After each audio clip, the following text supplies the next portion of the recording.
Breaking news Mahuva marketing યાર્ડમાં વરસાદને લઈને મગફળી પલળી જવા પામી। આજ રોજ બપોર બાદ ધોધમાર વરસાદ વરસી ગયો। વીજળીના કડાકા ભડાકા સાથે વરસાદ વરસ્યો ત્યારે ખેડૂતોની ખુલ્લામાં ઉતારી હતી તે માર્કેટિંગ યાર્ડમાં ખુલ્લામાં ઉતરેલી મગફળી પલળી જવા પામી। આજ રોજ માર્કેટિંગ યાર્ડમાં 17,000 ગુણીની આવક થઈ હતી, જ્યાં 12,000 ગુણીની હરાજી થઈ ચૂકી હતી। હાલ વેપારીની મગફળી પલળી જવા પામી છે તેવું સેક્રેટરી વિશાલ પાંચાણી જણાવી રહ્યા છે।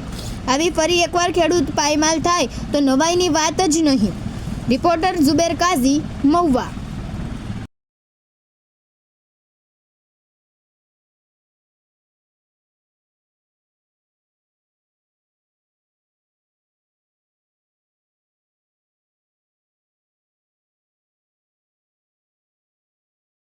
સિંગની આવક જે આજે છે તે 13,000 ગુણીની થયેલ હતી। ગઈકાલની 3,000 ગુણીનું વેચાણ કરવાનું બાકી હતું। આમ કુલ મળીને અંદાજે 16 થી 17,000 ગુણી વેચવાની બાકી હોય, તેથી ખેડૂત ભાઈઓને જાણ કરવામાં આવી હતી કે વરસાદી વાતાવરણ છે તેમજ વધુ પડતી આવકને કારણે આવક બંધ કરેલ છે અને જે કોઈ માલ લાવશે તો જવાબદારી તેનો પાછો લઈ જવાનો રહેશે, આવી જાહેરાત કરેલ હતી।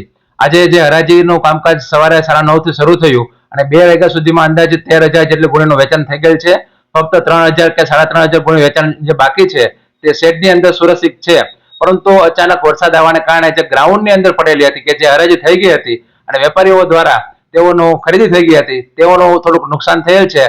હાલ સુધીમાં કોઈ પણ ખેડૂત ભાઈઓની ફરિયાદ નથી કે અમારી ગુણીને નુકસાન થયું છે, અમારી મગફળી નુકસાન થયું છે, એવી કોઈ ફરિયાદ નથી।